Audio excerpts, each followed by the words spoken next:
I thought I was just writing about how complex Siffredi and the show are, and you know what?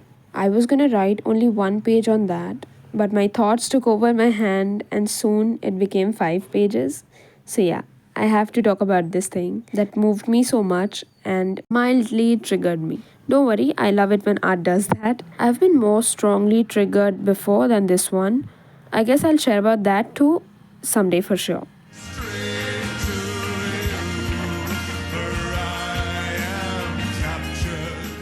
Well, hello Cinefam, and welcome to this impromptu episode on Netflix's SUPERSEX. Let me begin by saying that I had zero plan to make a video on this, so I watched the show so late. But the show is so diverse that I couldn't help but talk about it. So, Rocco Siffredi, if you know, you know, but if you don't, just like I didn't, here is it for you.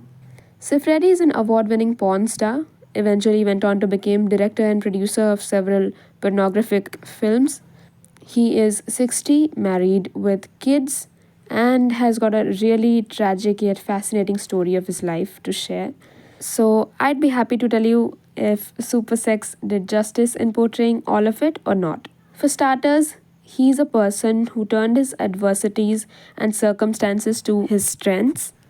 He turned them upside down. So that's what we gotta learn from him. He came from humble beginnings but made it big where he wanted to. I know some of you might come here and yell at me with your comments about how I should not be talking about a show based on a porn star. But you can come all at me, buddy. I am all good. My job is to make you aware about groundbreaking works in the world of cinema, and that involves talking about all sects of the society. And this person comes from that same society we have built.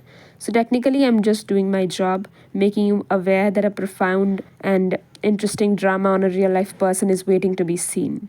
So I dug a bit on him, and what I got is that he was called the godfather of rough sex. So, where is that? Where is the reason behind his obsession for this? There's a little bit of that towards the end, but I guess that writer creator Francesca Manieri could then argue that it's only loosely based on Mr. Siffredi, and therefore she took the creative liberty to not explain much the most significant bit of his life.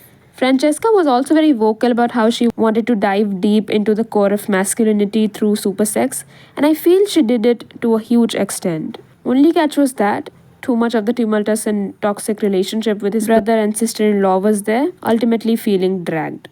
I also feel that he's a more complex man than the way Francesca has portrayed him. He eventually weighs on the positive side without much needed explanations of so many important events. So it does feel like a bit of idealization when you see this fruit of Francesca's imagination. It's beautiful and devastating, but it isn't Siffredi. I say that from all the research I've done in the last month. Eventually, the extreme creative liberty that's taken feels like a wasted opportunity to me to dive into the man's psyche that we saw on screen, but it's not a biopic, it's only 70% accurate. So, yeah, I'm satisfied with the series we got. It is very well directed and acted, which can obviously be incredibly challenging. And since I love the depiction of drama on screen, so this made so much sense to me. Actually, I cried a lot through it. So, you know how moving it must have been for me, which I guess you would not expect from a project like this, but yeah, it was a revelation. Among all this, I never mentioned how great Alessandro Borghi is. The way he's imitated the intensity, naivety, and probably the Italianness of Siffredi, if I may say, is beyond brilliant. I know Borghi is Italian too, but this is a different Italian aura we're talking about. The one that makes people seem so much more masculine than they actually are.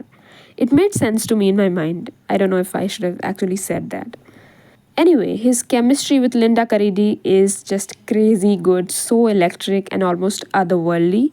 I mean, the whole of episode 5 was like a dream sequence. In that moment,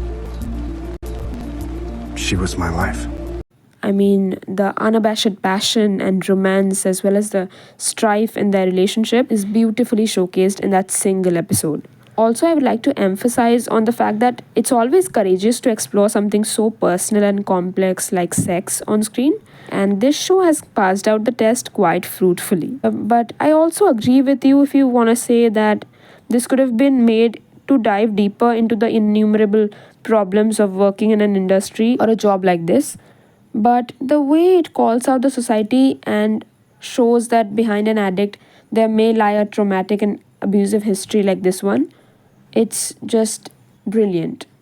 It explores equal parts love and hate, so yeah, that balance makes it perfectly watchable. Oh yeah, and another person who's highly impressive in Super Sex is Marco Fior, who plays the young Roccotano at 9 years old and has got a lot to do with the sexual awakening and abuse and dysfunctional family stuff, but looks like young Marco is a natural because he's way too good. It's incredible every time I come across a moving portrayal of a dysfunctional family like this one. I hope it touches your heart too, like it did mine. And yeah, if you consider yourself a non judgmental person, then this is your way to go. Let me know in the comments what you think about the show, and if you agree with my opinions, then you can follow me on Twitter and Letterboxd to know more about all kinds of cinema. And I promise you, our journey towards a tasteful renaissance is not gonna be too far if we are together.